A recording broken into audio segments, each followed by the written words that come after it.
Halo semuanya, perkenalkan nama saya Muhammad Indra dengan NIM 2010 11 4035 dan kelas 08 TPLE 002 serta dosen pengampu saya Ibu Intan Kumalasari Eskom Mkom.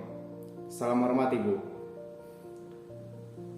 Tujuan dibuatnya video ini adalah selain untuk tugas mata kuliah etika profesi, juga untuk mengingatkan kepada teman-teman akan bahaya dari konten ilegal yang sangat sering kita jumpai di platform media sosial.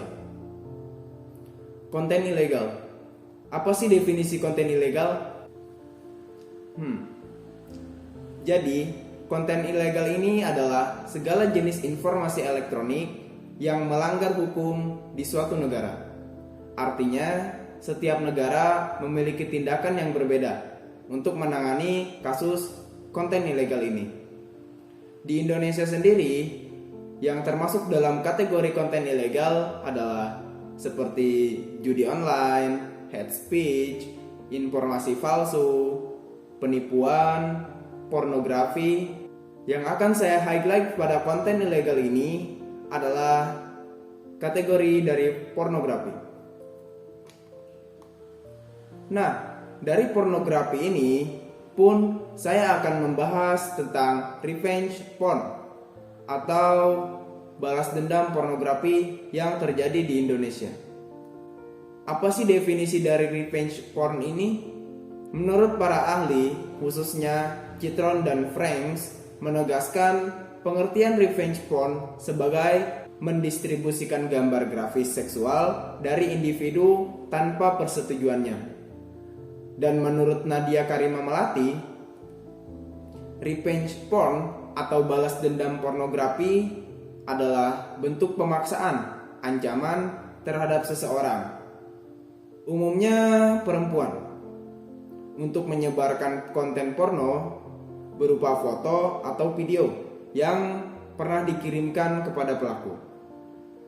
Jadi, saya ambil kesimpulan bahwa revenge porn ini adalah distribusi foto atau video intim dari seseorang tanpa persetujuannya.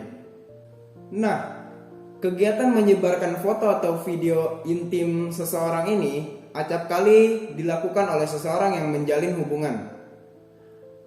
Hal ini dilakukan lantaran ingin membalas dendam, mengancam, atau bertujuan untuk merusak kehidupan korban di dunia nyata maupun mempermalukannya. Menurut data Lembaga Layanan tahun 2020, Catahu 2021, yang dilansir dari situs resmi Komnas Perempuan, kasus revenge porn ini yang termasuk berbasis gender itu tercatat sebanyak 71 kasus. Astagfirullah. Nah, kasus-kasus tersebut mayoritas dilakukan oleh mantan pacar. Padahal larangan dan sanksi bagi penyebar foto atau video intim telah tertuang secara jelas dalam UU nomor 44 tahun 2008 tentang pornografi. Pada tahun 2021, kasus revenge porn ini pun pernah terjadi di Indonesia, tepatnya di daerah Sleman. Seorang pria berinisial NP yang berumur 21 tahun pada saat itu memeras mantan pacarnya dengan inisial SF dengan mengancam akan mengirimkan foto intim korban. Pelaku pengangguran asal Prambanan Sleman ini menghubungi korban pada awal Juli tahun 2021 setelah lama tidak berkomunikasi sejak putus hubungan. Pelaku ini meminta uang sebesar 5 juta rupiah dengan mengancam akan menyebarkan foto telanjang korban yang pernah dikirimkan saat keduanya pacaran selama 1 tahun. SF takut fotonya akan disebar ke orang tua, kerabat, serta di media sosial. SF pun awalnya memberikan uang sebesar 800 ribu. Ancaman pun dilakukan oleh NP. Korban akhirnya memutuskan untuk melapor ke Polsek Ngaglik, daerah Sleman guys. Usai penyelidikan, pelaku langsung diamankan dan disita berbagai barang bukti seperti buku tabungan, handphone, SIM card, dan bukti setoran.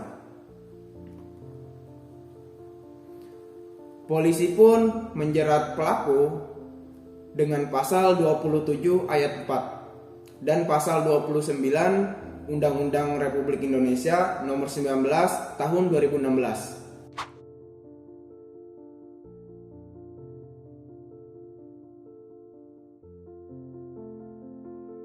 Di Indonesia, upaya perlindungan terhadap perempuan sebagai korban pornografi, balas dendam atau revenge porn ini dapat dilakukan dengan dua jalur,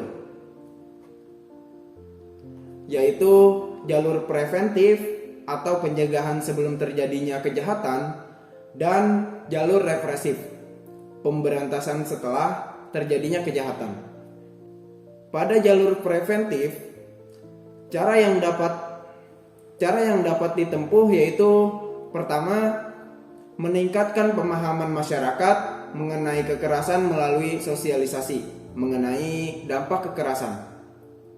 Yang kedua, mengadakan penyuluhan kepada masyarakat bahwa kekerasan merupakan suatu perbuatan melanggar hukum dan ada sanksi pidana bagi pelaku. Yang ketiga, meningkatkan kepercayaan masyarakat terhadap aparat penegak hukum dalam menangani kasus kekerasan. Begitulah kira-kira ya. Gitulah ya. Nah, ini merupakan sanksi pidana dan denda terhadap kejahatan siber.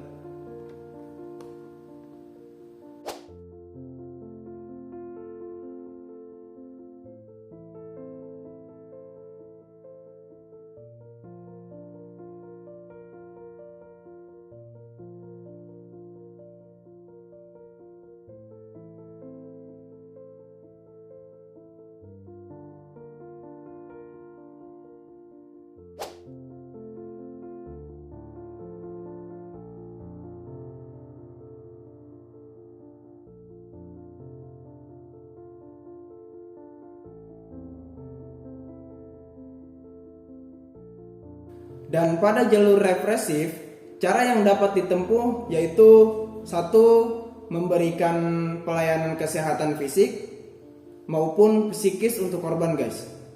Yang kedua, memberikan sanksi pidana terhadap pelaku kekerasan terhadap perempuan.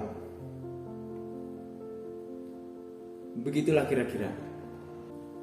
Nah guys, teknologi semakin berkembang dan kejahatan pun semakin aneh-aneh ya. Tapi di Indonesia sendiri belum ada payung khusus yang mengatur tentang pornografi balas dendam atau revenge porn ini.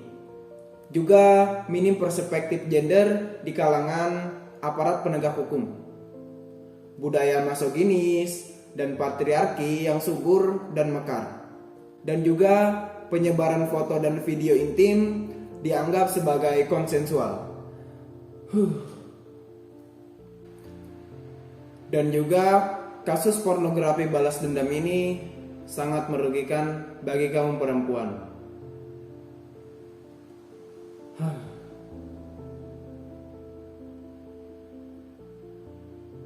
Sekarang kita ambil kesimpulannya ya.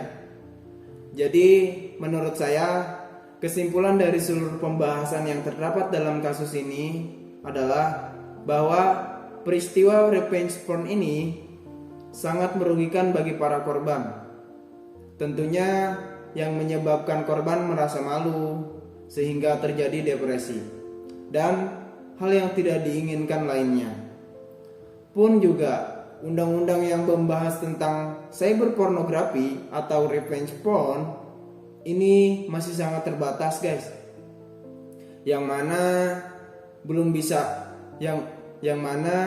belum bisa memastikan perlindungan hukum kepada para korban. Sehingga para korban yang mengalami kasus ini akan memiliki kendala dalam menuntut ilmu.